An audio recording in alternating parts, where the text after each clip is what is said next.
Parce que moi, je pense que les gens, les gens sur les bancs, les coachs, les joueuses aussi, les joueuses des champs, ils voient les jeux de gardien de but entièrement différents comme nous, on est dedans. En fait, moi, je pense vraiment, là, et là, je commence, plus je fais interview, plus je rencontre plus en plus. Moi, j'ai l'impression, eux, ils pensent que voilà, c'est facile. On t'a dit en vidéo, il tire ici. De l'aile, tu fais un petit peu comme ça, un petit peu comme ça, et tu tout fermé. Et en fait, ils ne voient pas une toute complicité de tout ce qui se passe à l'intérieur, une menace permanente que le gardien de but vit. Et moi, j'aime bien, par ces vidéos aussi, aller donner les messages pour qu'on avance ensemble. Ce n'est pas un camp de gardiens de but et les entraîneurs et coachs. C'est vraiment pour trouver quelque chose qu'on avance ensemble. On a les buts à être performantes, en fait. C'est les premières questions que je pose à tout le monde et après, ça va à tous les sens et je pose plus de questions. Je fais que suivre. Que le gardien de but, il n'est pas droit et c'est honteux de prendre les buts dès le premier poteau. Est-ce que toi, tu as vécu déjà cette situation, cette consigne qu'il t'a donné, coach? Si tu as vécu, comment tu le vis? Comment tu le vis en situation quotidienne? Oui, j'ai déjà vécu cette situation et au final, ça a été difficile à entendre parce que tu te construis du coup par rapport à ça. Tu dis, bon, je prends pas premier poteau. Du coup, qu'est-ce que je fais? Bah, je fais que, enfin, les buts ne doivent que aller deuxième poteau, donc tu te colles au début premier poteau et tu te jettes deuxième en fait. Et pendant longtemps, au début, quand j'ai commencé, j'avais que cette parade à l'aile. Et encore aujourd'hui, je trouve que je suis pas assez diversifiée à l'aile, que j'ai que certains types de parades à l'aile, mais deuxième, je ne suis pas capable d'ouvrir et fermer le premier poteau parce que on me dit que j'ai pas le droit de prendre. Donc du coup, ben je le fais pas. Et c'est vrai que ça me frustre parce que je sais que je pourrais faire des arrêts comme ça et avoir des joueuses les piéger.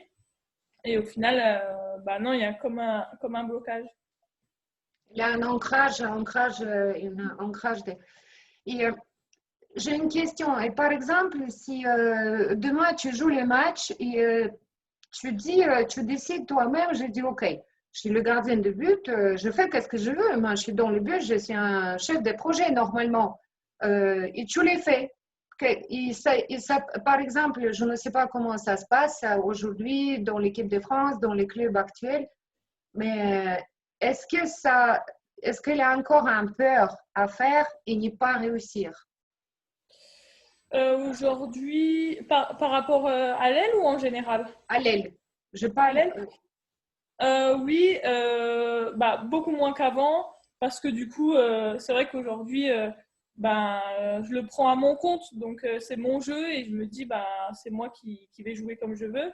Donc à l'entraînement, j'essaye, voilà, j'essaye de piéger, j'essaye d'ouvrir le premier ou même d'être bien au milieu du but par rapport à l'aile pour qu'il puisse ni tirer premier ni deuxième.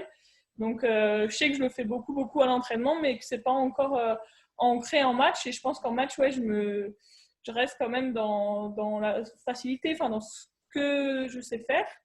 Et je pense que oui, il y a peut-être encore un peu cette petite voix derrière qui dit le premier poteau, c'est pas possible, quoi.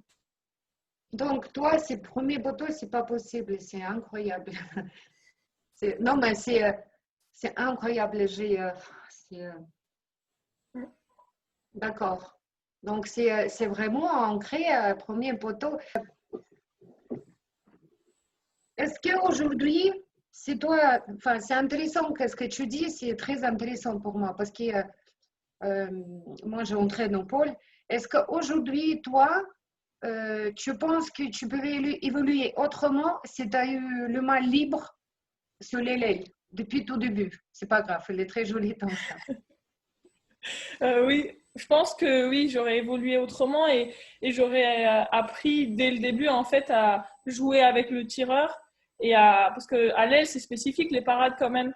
Donc du coup à faire les ouvertures et les fermetures, c'est fait à l'aile il faut combler le trou entre le bras et la hanche alors que sur des tirs D'autres tirs, pas forcément. Et je pense que du coup, si j'avais eu la possibilité de faire comme je voulais au début, ben ouais, je me serais peut-être construit autrement. Je te remercie beaucoup de cette réponse. Ça m'a fait du bien parce que ça m'a fait du bien parce que ça rejoint ce que je pense. Je ne sais pas Ouais. si c'est bien ou non, mais ouais, je pense aussi c'est bien laisser les libertés. J'ai deuxième question. Roxane, c'est pas grave du tout que ton chat elle se promène, elle est très jolie, il peut venir. Je vois son yeux qui bouge. Elle est très beau. Deuxième question. Toi, tu regardes tes vidéos avant le match. Mhm. Tu les regardes Oui, avant chaque match. oui. À partir de quel âge, à peu près, tu peux dire que tu commençais à regarder des matchs? J'ai commencé à regarder des matchs en équipe de France, en équipe, c'était en jeune, pas en cadette, mais en jeune. J'ai commencé, enfin, en fait, c'est le staff de l'équipe de France qui m'a introduit dans cette façon de faire. C'est vrai qu'avant, moi, je jouais qu'à l'instinct. Donc, je ne regardais pas du tout de vidéos quand j'avais 13, 14, 15 ans, pas du tout. Et puis, du coup, vers 14, 15 ans, je ne sais plus quel âge, c'est des jeunes, on m'a formé à regarder la vidéo, à prendre des impacts et à jouer par rapport à ça dans les cages. D'accord. Donc aujourd'hui, par exemple, si tu vas jouer le match sans voir les vidéos, ça va être compliqué pour toi? Ouais, je pense, oui, je suis sûre même, j'ai besoin de regarder un minimum. Au tout début, ça a été difficile de savoir s'il fallait que je regarde, s'il fallait pas que enfin, pas s'il fallait que je regarde, mais combien je devais regarder. Au tout début, je savais pas du tout, donc ça me perturbait et j'arrivais pas en fait à jouer avec la vidéo. Donc je regardais qu'un tout petit peu de vidéo. Après, plus j'avançais, plus je trouvais ça super utile. Donc je regardais énormément, vraiment beaucoup, la veille, le jour de match et tout ça. Et là maintenant, là les dernières années, je régule. C'est une moyenne. J'en fais pas trop, j'en fais pas du tout. Mais voilà, j'essaye d'en faire quand même un minimum. Et, là, par exemple, il y a un moment dans les matchs que tu as indiqué à une joueuse qui tire son tir fétiche. Là, j'échange. Elle tire en appui tout droit et en extension, elle les croise, par exemple. Comme elle tire en appui, elle tire tout droit, tiens, ça existe souvent chez les demi-centres. Et comme on a l'extension, elle croise. Et toi, par exemple, ton coach, il t'a dit ça, toi, tu sais ça. Est-ce que pour ça, qu'il ne va pas te marquer en appui tout droit et en extension croisée? Est-ce que pour ça, est-ce que ça, c'est une indication claire qui t'a fait enlever carrément à 100% ses buts? Non, non, non, ça c'est vrai que c'est quelque chose que j'ai appris au fur et à mesure. De vraiment, je sais pas comment dire, mais les vidéos, de vraiment le prendre comme un plus dans mes matchs. Au tout début, enfin, vers le milieu, je me focalisais beaucoup dessus. Et c'est vrai qu'au fur et à mesure, tu vois que ben, c'est pas la vérité. Un match, ça reste un match. Et que voilà, c'est pas parce qu'elle a tiré 9 fois là qu'au final, le dixième, elle le remettra là, même si c'est fort probable. Mais du coup, moi, j'essaye en fait de le prendre comme un plus et de me dire, bon, face à la demi-centre, elle tire en appui plus là. Donc, du coup, je suis plus vigilante du coup à ma gauche. Donc, je me dis, on va dire que je me prépare plus à pousser vers ma gauche, entre guillemets, dans ma tête. Mais à tout moment, je peux du coup aller à droite si ce n'est pas le cas. Mais en fait, j'essaie de le prendre comme un plus, donc de me dire, bon, si jamais j'ai pas les informations, j'arrive pas à voir avec ma défense, ou je sais pas, ou je suis en retard, ben, je vais aller dans son côté préférentiel. Mais si j'ai le temps, j'attends. D'accord, donc tu attends. Tu vas pas anticiper. Non. Et est-ce que ça t'est arrivé les situations que tu prends trois fois ensuite, le but que vous avez indiqué en vidéo avec le coach et tu contestais par les coachs que voilà, je suis pas d'accord, nanana, nanana. Est-ce que ça t'est arrivé? Ouais, ça m'est arrivé de deux manières différentes. Ça m'est arrivé une fois de prendre des buts que dans le côté où la personne devait tirer. Et quand le coach me le dit, le tir d'après, elle change. Et là, ça a été... Et moi, j'étais partie du côté préférentiel parce que du coup, le coach m'avait dit, elle tire que là, bordel. Donc du coup, forcément, tu te dis, bon, il faut que j'aille là-bas. Et en fait, elle va changer. Et toi, tu vas te dire, mais non, en fait, elle tire pas que là, c'est pas la réalité. Et il m'est arrivé du coup des fois où elle a vraiment que tiré là et j'y suis pas allée ou j'y suis allée et du coup, ça a fonctionné, quoi. Mais Et, c'était pas tout blanc ou tout noir. donc, moi, j'ai une question. Quand coach, parce que là, on essaie à trouver explication et essaie à passer message au coach aussi. Quand coach, il vient vers toi, elle t'a dit, ouais, Roxane, bouge-toi. Enfin, des fois, il bouge-toi, des fois. Euh, on a vu les tirs que ici. Est-ce que ça t'aide? Est-ce que toi, ça t'aide? Ça dépend, on va dire, le moment. Si jamais j'ai oublié, entre guillemets, l'information, ça va m'aider parce que ça va m'indiquer. Je vais me dire, ah oui, putain, fais attention. Mais il y a des fois où non, ça va pas m'aider parce que du coup, ça va encore plus, ça va me foutre en stress. Je vais me dire, bon, je vais pas pouvoir prendre ici parce qu'on avait vu qu'ici. Puis le coach, du coup, il veut plus que je prenne ici. Mais du coup, tu risques de sortir, entre guillemets, si tu fais pas cet arrêt-là. Donc, c'est vrai que tu es moins sereine quand le coach te crie dessus et te dit que la joueuse tire que là. Euh, ton coach idéal sur les bancs, toi, tu es une coach, quelqu'un qui, enfin, coach de gardien de but ou je ne sais pas, quelqu'un qui est responsable de toi sur les bancs et droit à parler ou droit à gérer. C'est quoi comme les personnes?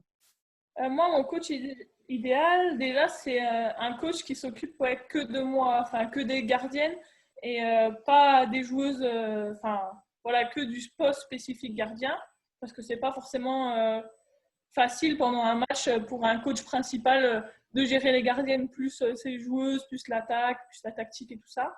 Donc, c'est quelqu'un qui est déjà spécifique aux gardiennes. Et ensuite, c'est quelqu'un qui, ça dépend en fait du moment des matchs, mais je pense que c'est quelqu'un qui m'encourage. Qui t'encourage? Ouais. Qui, donc, toi, tu veux les coachings plutôt affectifs que les conseils concrets enfin, tu sais, il a tout, il a pas, c'est vraiment qu'est-ce qu'à toi. Non, c'est plus quelqu'un qui, un coaching plutôt, je pense, affectif. Parce que c'est vrai, quand on me donne des conseils en match, c'est plus dur de les prendre en considération. Parce que pendant le match, c'est dur de régler ce qui ne va pas. De temps en temps, c'est bien de savoir que si par exemple ce tir-là, tu l'as pris 2 fois ou 3 fois, c'est que tu n'as pas fait assez de petits pas ou que tu n'es pas assez monté. Et tout ça, c'est bien pour l'avoir. Mais c'est vrai qu'en général, dans le match, moi, c'est des informations que j'aime pas avoir, qui me déconcentrent en fait de mon jeu. Donc, toi, les messages que tu viens de passer, toi, pendant les matchs, tu ne règles plus, tu joues, tu agis, et tout qu'est-ce qu'à régler, à changer, à améliorer, ça va être aux entraînements. Ouais, c'est ça. Pendant le match, on oublie quoi. D'accord. Si ça va, on t'a laisse. Si ça va pas, au lieu où tu as bombardé de tous les conseils, enfin, au pire, tu les changes ou tu Oui, sais c'est pas. ça. Enfin, on peut me dire quelques trucs, mais c'est vrai que ça sert à rien de m'en dire trop et je vais pas écouter parce que ça va me déconcentrer. D'accord. C'est une question. Comme Mhm. toi, tu dis, par exemple, j'aime bien qu'il me fasse un conseil euh, tactique, technique. Est-ce que tu penses que toi, tu étais Roxane Franck, tu savais faire, et là, tu arrives en match contre je ne sais pas qui, et tu ne sais plus faire. Est-ce que tu penses que c'est possible? Non, je pense pas que c'est possible. Je pense qu'il y a des moments où forcément tu es moins bien, où les adversaires, enfin les joueuses sont meilleures à ce moment-là. Mais je suis sûre que je sais toujours faire. C'est juste pour trouver le chemin. Il faut, D'où le et positif. le D'où schéma, le elle est où? positif. Pardon. Le schéma, elle est où? Le chemin, c'est revenir dans la base. En fait, souvent, je me dis de revenir dans, enfin, comment dire, dans mes propres techniques, dans ce que je sais faire le mieux. Donc, je vais essayer de me concentrer sur le fait de justement de faire des petits pas, de me concentrer sur le ballon, en fait, de me concentrer sur les choses essentielles pour jouer. Et, comment tu as vu les moments, par exemple, où les joueuses des champs, les coéquipiers, euh, comme par exemple, il y a une ailier qui lobe tout le temps. Et vous avez parlé avant les matchs, attention, tu as eu 4-5 joueuses qui viennent te dire, attention, les coachs, il va lever, il va lever. Sauf qu'il va lever. S'il sait faire, elle va les bien faire, elle va lever parce que ou tu colles but, il t'a le pas, il t'a marque partout. Ou tu raccourcis, tu sors, si elle sait bien faire, de toute façon, elle va t'allober au moins une fois. Et, comment tu as vu les moments que tu les joues, tes coéquipiers qui disent, comme tu prends cette lobe?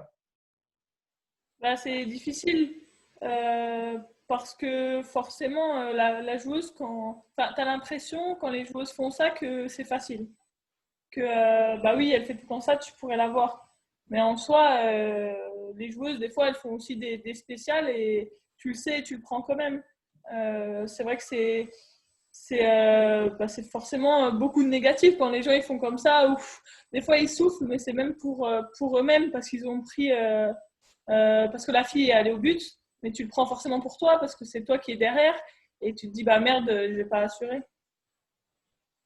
Ok. Aujourd'hui, tu as un message à passer aux coachs, aux coéquipiers, aux joueuses des champs, aux spectateurs qui crient, mais putain, quatrième fois, les marques là, mais c'est évident là, mais qu'est-ce qu'elle fait là? Qu'est-ce que tu peux lui dire en fait? Toi qui dans l'action des dons, qu'est-ce que tu peux lui dire? Bah, je leur dirais de venir dans les cages et de venir essayer. Parce que c'est vrai que bah, ça peut paraître évident. Oui, la joueuse, elle tire tout le temps là, mais bah, vas-y, parce que du coup, il faut attendre quand même, parce qu'elle peut quand même changer une joueuse. Enfin, les gens qui disent ça, ça veut dire que les joueuses sont bêtes. Enfin, qu'elles ne nous regardent pas du tout, qu'elles tirent tout le temps là, quoi. Bah, c'est pas forcément positif pour les joueuses non plus, quoi. Et du coup, bah, je leur dirais de venir et de voir que déjà, il faut attendre, il faut avoir de la patience. Ensuite, il faut voir, il faut visionner enfin, le jeu, avoir de la bonne lecture de jeu, et ensuite il faut y aller, quoi. Et il y a des fois, tu vois et tu y vas, et au final, la joueuse le shoot bien, elle fait un poteau rentrant, ben, tu n'y es pas. Donc c'est vrai qu'il y a forcément beaucoup de données qu'il faut prendre en compte. Bien sûr, ça reste notre métier, et ça reste, voilà, si la joueuse elle tire tout le temps là, on va bien sûr essayer de la contrer, mais c'est pas si facile que ça. Euh, Toi, tu fais partie des meilleurs gardiens de but en penalty. Comment tu fais? Comment ça se Comment passe? je fais? Qu'est-ce que se passe? Qu'est-ce que se passe? Comme tu viens, qu'est-ce que se passe? Bah là, pareil, c'est comment dire, c'est aussi beaucoup de. Quand j'ai commencé au penalty, forcément, je savais pas trop comment m'y prendre. Donc, j'ai un peu demandé, questionné. Et les entraîneurs, enfin, à qui j'ai demandé, m'ont dit au penalty, c'est soit tout en haut, au point de 4 mètres, soit c'est tout en bas. Au milieu, ça n'existe pas. Ok. Bah, j'ai commencé à voler comme ça. Sauf que je n'y arrivais pas du tout. Je ne touchais pas de ballon. Et en fait, j'ai discuté avec Lionel Bourget, qui était avec moi du coup en équipe de France jeune, avec qui je suis très proche. Et en fait, lui m'a dit, mais Roxane, toi, ton style de jeu, c'est d'être au milieu. Je lui ai dit, au milieu, mais non, je peux pas être au milieu. On m'a dit en haut ou en bas, mais je peux pas être au milieu. Il me dit, mais si, si, essaye. Et en fait, je suis allée au milieu, et en fait, c'est vrai que je me sentais super bien. Parce qu'en fait, je suis rapide, mais pas non plus assez rapide. Enfin, je couvre pas assez de surface pour être tout en bas. Et en même temps, en haut, je suis pas assez rapide pour monter les jambes en 2 secondes. Et en fait, au milieu, c'est pile poil le bon remède pour moi parce que du coup, j'ai quand même de la surface. Je dois aller être rapide à droite ou à gauche. Et en même temps, je peux aussi couvrir beaucoup plus de surface que si j'étais en bas, quoi. Donc, du coup, en fait, c'est comme ça que cette année, j'ai arrêté des pénaltys et beaucoup de pénaltys. Et j'ai une question. Comme tu vas en penalty, tu sais où il tire ou tu attends ou tu sais pas et ça vient toute seule? Bah là, ça dépend. Il y a des fois au courant de l'année où j'ai fait de la vidéo sur les joueuses et je savais qu'elles tiraient. En fait, souvent, je fais de la vidéo sur les joueuses et je regarde si elles ont vraiment un tir spécifique. Si elles tirent vraiment beaucoup de fois à un endroit, ben, pendant le match, je vais y aller. Mais souvent, ben, les meilleures joueuses de penalty, elles savent tirer partout. Donc, du coup, à partir du moment où j'ai vu qu'elles savent tirer partout, ben, je vais au match et je joue.